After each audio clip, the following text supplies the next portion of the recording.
Hey guys, okay, so while my videos are actually trying to upload right now, I had some problems with the last one because it was an important message that was quite clear, and I just started like choking. I've got like my throat chakra was getting really like terrible. It was so crazy. 4 times, 3 or 4 times I had to stop the video, so having to splice that all together via CapCut, and then I will upload it once I'm done editing. Just not my strong suit, so you may hear some of it, unfortunately.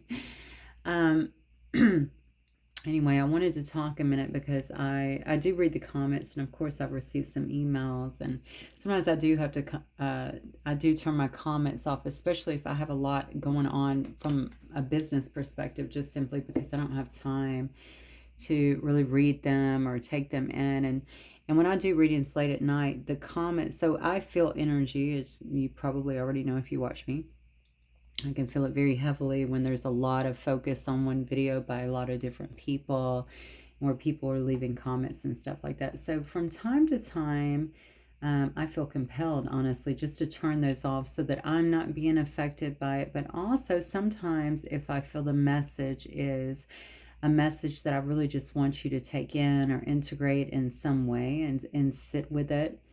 And I feel like other people might run that for you, sometimes even with their comments or perhaps negativity or something. I'll just turn them off completely because I want you to have that moment. Because I'm not just out here doing this for my health, okay? Although we try to have fun with it. I mean, I want you to get something from the messages. So that's number one.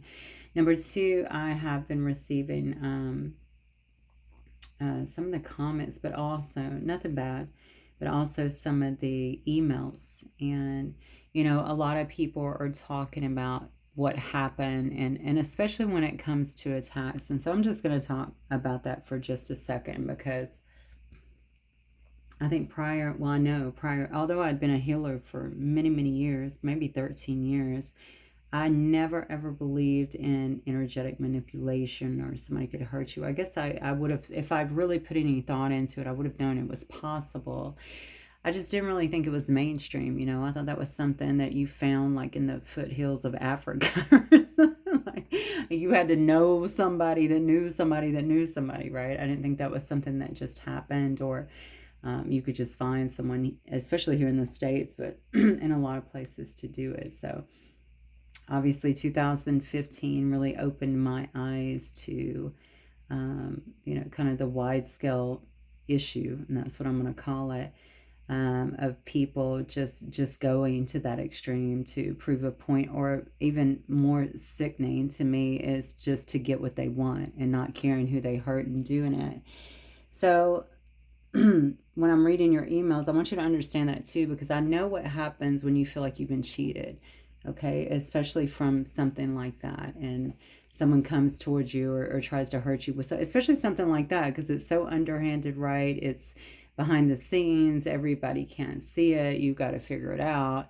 Kind of what happened, and it definitely can leave you with a very nasty taste in your mouth, and you start to look at the world a little bit differently, um, and then there's more that goes into it. In 2020, it happened to me again. And the first thing I've honestly in 2020, because in 2015, I had to really, really think about what happened. I had to figure everything out on my own. I couldn't tell anybody because I thought people are going to think I'm nuts. You know what I'm saying? Mind you, I was a federal director over a facility at the time, so I had to walk into work every day like nothing was wrong. Meanwhile, I'm trying to figure all this stuff out and how to take care of it because I was getting very sick, and I couldn't figure out how to deal with it.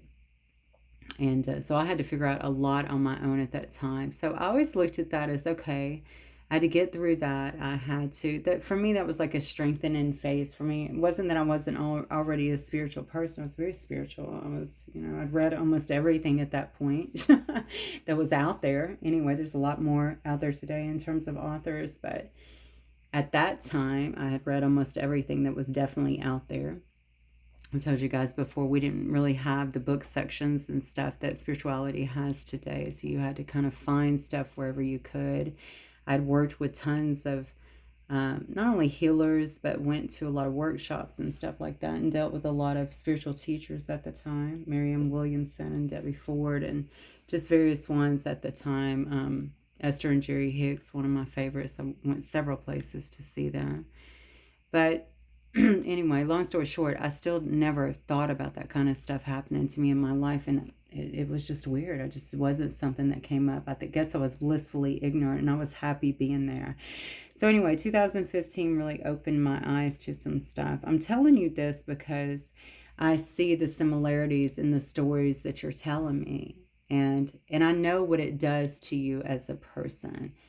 And I think you have to kind of change your perspective if you can. I mean, everybody's experience is different, but I do think these experiences are to change us, but not necessarily in a bad way. Okay. They can educate you for sure. Okay.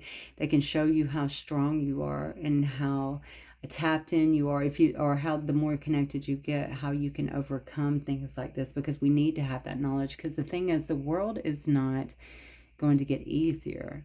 Okay, the more that people have access to, remember, most people are working from a wounded space. Okay, so the more they have access to and the easier that it is, the more common, unfortunately, these things are going to be.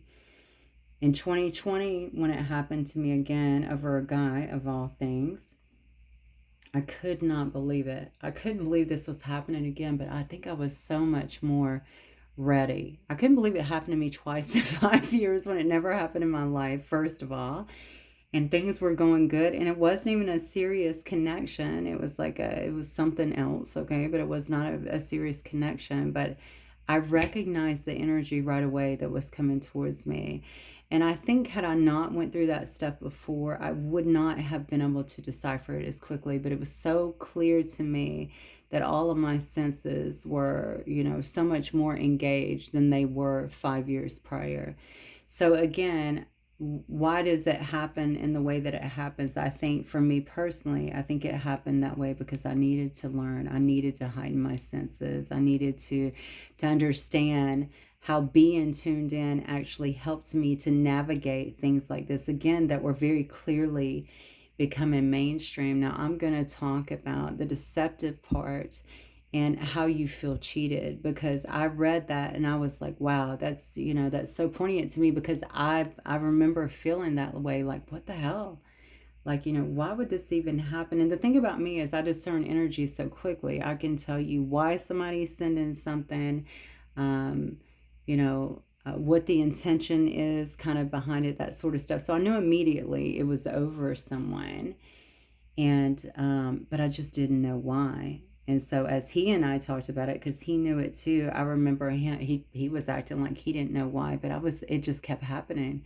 Every time we would have a good day, a good night, something like that, like the next day something would happen to me, and I'm like, what is happening? So I knew somebody else knew what was going on.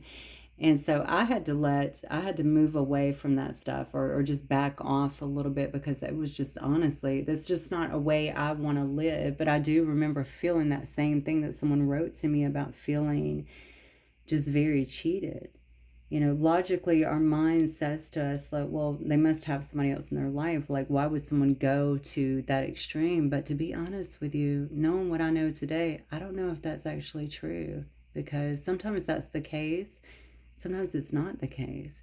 If someone likes somebody now, and all you got to do is go to Etsy and read the freaking reviews, if they like somebody, they'll try and come in between the relationship, or they'll try to, you know what I'm saying, split two people apart because I need that person, I want that person, or, whatever it may be, or I don't want that person to be in my family. We've been seeing that come up in readings. And I know that that is a hard pill to swallow, right? Because any decent fucking human being would never think like that. But unfortunately, I'm going to go back to the wound. A lot of people, they're working from the wound. They're working from a place of desperation. They're working from, and when you have that kind of power and those resources to you, and you feel like you can do it hidden in a sense, yeah, it's unfortunately, it's become all too common.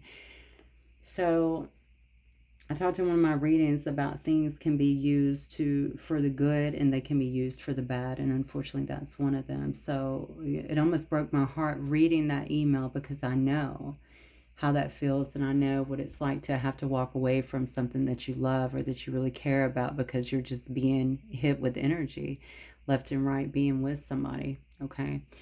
And feeling like you don't want to live like that. So that is a shame. And to answer the question that was in there, I don't know why this happens, but I do know that you can use it to your advantage. Sometimes it may just be a blessing in disguise, to be honest with you. Maybe that person is into darker stuff or around people. Sometimes it may be because there's a bigger purpose or something to the relationship, and because of that, maybe we have a lot of spiritual warfare around it. But I do believe whatever the purpose is, you can use that to your advantage. And I think there's a reason for that. I do. It's not to cower down or to go into a hole or, for many of us, many of you, I think that it actually created some kind of awakening, okay, some kind of awareness within you and some kind of deeper connection. I think to source, and also some kind of need to be better, right? To live better, to live kind of in a higher awareness or a higher energy, so to speak, right? And it's a shame that things have to go down that way and you have to suffer loss to do that. But sometimes loss is the only thing that really kind of wakes us up to something. So my heart is with you, definitely. If that's something that you've experienced, again, I know that I'm getting these in my email, so it seems to be very, and I always have, but these were very, like, these hit my heart for some reason. I know the suffering that happens as a result of it, especially when there's loss of someone that you love and you know that it's unfair or whatever. But you just have to remember if something's for you, it's not going to miss you, And, what can you learn from this situation? How can you grow from this situation? Because I really think that that's the bigger message here. Allow it to waken you up, but also allow it to strengthen you. Because I don't think it would be happening in our life, especially if it's happened to you more than once, like it did me, if we're not supposed to become more in tune to those things, and also to pay more attention to the intuition that is coming too, because when your senses get heightened, of course intuition, that's part of it, right? So you start to see things clearer, because so many times we're checked out, we're not listening to the intuition that is there, that's trying to guide us, our higher self, so to speak.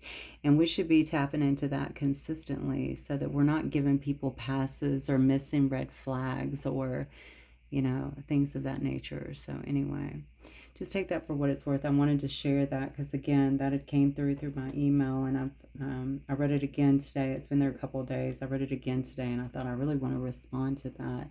Try not to let the betrayal of it or the feeling cheated get the best of you, because people will get what they deserve. I promise you that, one way or the other. Okay. All right. I'll talk to you soon. Thank you. Bye.